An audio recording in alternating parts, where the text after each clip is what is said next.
There is something about American winters in the 1970s that people who lived through them never forget.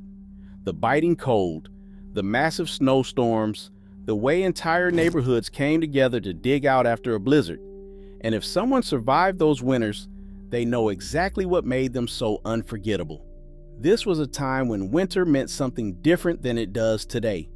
The energy crisis forced families to bundle up inside their own homes. Blizzards buried entire cities. Kids still played outside for hours in the freezing cold, and nobody thought twice about it. This was the decade that gave us the Great Blizzard of 1978, the natural gas shortage, fondue parties while the wind howled outside, and a sense that winter was something to be endured and even embraced. The conveniences we take for granted today did not exist. No internet to check school closings, no heated seats in cars, no Gore-Tex, just wool, determination, and neighbors who helped each other shovel out. Let's walk through what winter actually felt like during that unforgettable decade. Some of this might bring back memories of frozen fingers and fogged up windows. Some of it reveals just how much has changed in 50 years. Let's step into that cold, snowy world. Heating a home in the 1970s was nothing like today.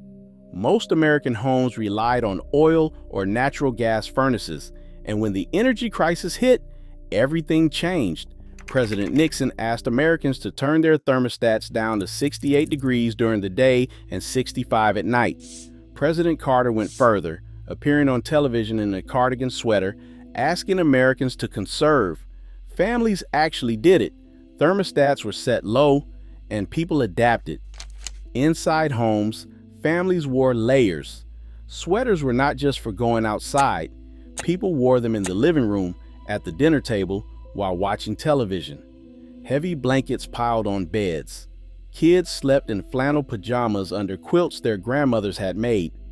Waking up in a cold house was normal. The furnace had been turned down overnight, and the house was chilly until it warmed up. Getting out of bed meant a rush of cold air.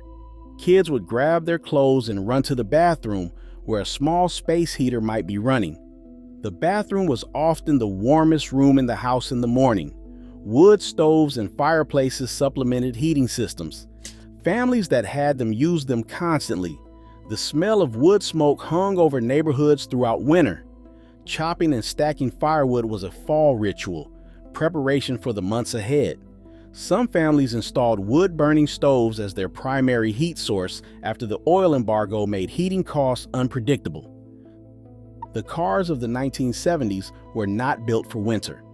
These were massive American sedans with rear-wheel drive, thin tires, and heating systems that took forever to warm up. Starting a car on a cold morning was an ordeal. The engine would turn over slowly, sometimes not catching at all. Fathers would pump the gas pedal, turn the key, and wait. Flooded engines were common. The smell of gasoline meant trying again later. Block heaters were essential in northern states. People would plug their cars in overnight, running an extension cord from the garage or house to keep the engine warm enough to start. Parking lots at offices and shopping centers had electrical outlets for this purpose. Once the car started, it needed to warm up. Nobody drove immediately. The car sat idling in the driveway for 10 to 15 minutes, exhaust billowing in the cold air while the engine warmed and frost slowly cleared from the windows. Ice scrapers were essential tools. The plastic kind with the brush on one end lived in every car. Scraping ice off windshields in the dark before work was a daily winter ritual. The defroster would be blasting, but it took time. People drove with a small clear patch on the windshield, waiting for the rest to clear. Rear-wheel drive made winter driving treacherous. Cars fishtailed on icy roads. Getting stuck in snow was common, almost expected. Keeping sandbags or bags of kitty litter in the trunk for traction was standard advice. Neighbors pushed each other out of snowbanks regularly. Snow tires were mandatory in many areas. Changing to snow tires in fall and back to regular tires in spring was a seasonal ritual. Chains were carried for the worst conditions. Putting chains on tires in a snowstorm, fingers freezing, was miserable work that many remember vividly. Before we continue with the blizzards and daily life that defined American winters in this era, if you are enjoying this look back at how people actually lived and want to explore more decades and places, consider subscribing. There are so many more stories about how Americans experienced the seasons and built the life we know today. The blizzards of the 1970s were legendary. The decade seemed to produce one massive storm after another, but none compared to the blizzard of 1978. In January, a storm hit the Midwest, with temperatures dropping to 50 below zero by wind chill. Winds gusted to 100 miles per hour in some areas. People died in their cars, stranded on highways. Then in February, the Great Blizzard hit the Northeast. Over 2 feet of snow fell in 24 hours across New England. Winds created drifts 15 feet high. Cars were buried so completely that plows ran over them, and some were not found for days. Thousands of motorists were stranded on highways. The governor of Massachusetts banned all driving, and the National Guard was called in. Some people were trapped in their homes for a week. The images from that storm are burned into memory. Cars buried up to their rooftops. People walking on top of snow that covered first-floor windows. Entire neighborhoods transformed into white moonscapes. But there was also community. Neighbors checked on each other. People shared food and supplies. Strangers helped strangers dig out. The shared hardship created bonds. Snow removal in the 1970s was hard physical labor. Snowblowers existed, but they were not as common as today. Most families relied on shovels. Fathers and older kids would spend hours clearing driveways and sidewalks after a storm. The heavy, wet snow was back-breaking work. Heart attacks while shoveling were reported every winter. The sound of metal shovels scraping concrete was the soundtrack of winter mornings. Neighborhood kids made money shoveling for elderly neighbors or families without older children. A few dollars to clear a driveway was good money for a teenager in 1975. Cities struggled to keep streets clear. Plows would come through and often push snow into driveway entrances that had just been cleared. The frustration of clearing your driveway only to have the plow bury it again was universal. In cities, finding a parking spot after digging your car out was precious. People would mark their spots with chairs, cones, or sawhorses. Moving someone's marker and taking their spot was a serious offense. Fights broke out over parking spots. The unwritten rules of winter parking were taken seriously. Winter clothing in the 1970s was bulky and often inadequate by modern standards. Down jackets existed but were expensive. Most people wore heavy wool coats or puffy jackets filled with synthetic insulation that compressed when wet and lost its warmth. Layering was essential. Long underwear went under everything. Thermal underwear, often itchy and uncomfortable, was standard issue for kids and adults alike. Sweaters went over flannel shirts. Wool socks would get soaked by noon. Children were sent to school looking like small astronauts. Snowsuits were one piece, which made bathroom trips complicated. Boots were rubber with metal buckles, lined with felt that got wet and stayed wet. Hats covered ears. Scarves wrapped around faces.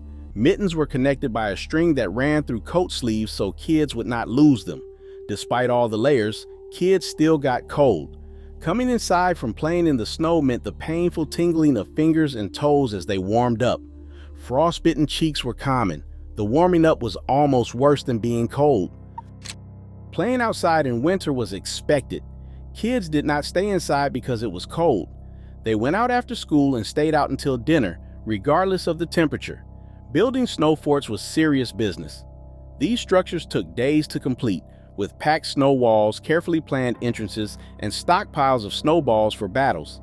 Neighborhood kids would wage wars between forts, coming home soaked and frozen but happy. Sledding happened anywhere there was a hill. There were no designated sled hills with safety measures, just whatever slope was available. Streets that had been closed by snow became sledding runs. Kids would sled until dark, trudging back up hills dozens of times. Sleds were wooden with metal runners or plastic saucers that spun uncontrollably. Ice skating on frozen ponds was common. Parents would test the ice by venturing out carefully. If it held, kids could skate. There were no warming huts and no Zambonis smoothing the surface. Just rough natural ice and cold that made your ankles ache. Hockey games happened spontaneously.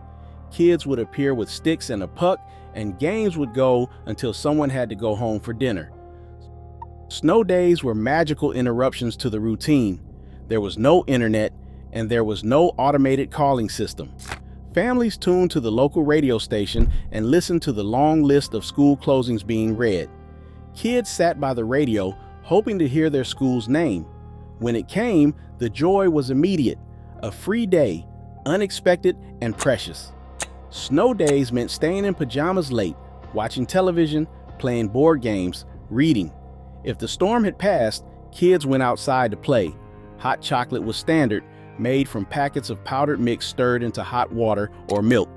The marshmallows in some packets were small and a little hard, but they were part of the ritual. Winter evenings were spent indoors together. Families gathered around the television.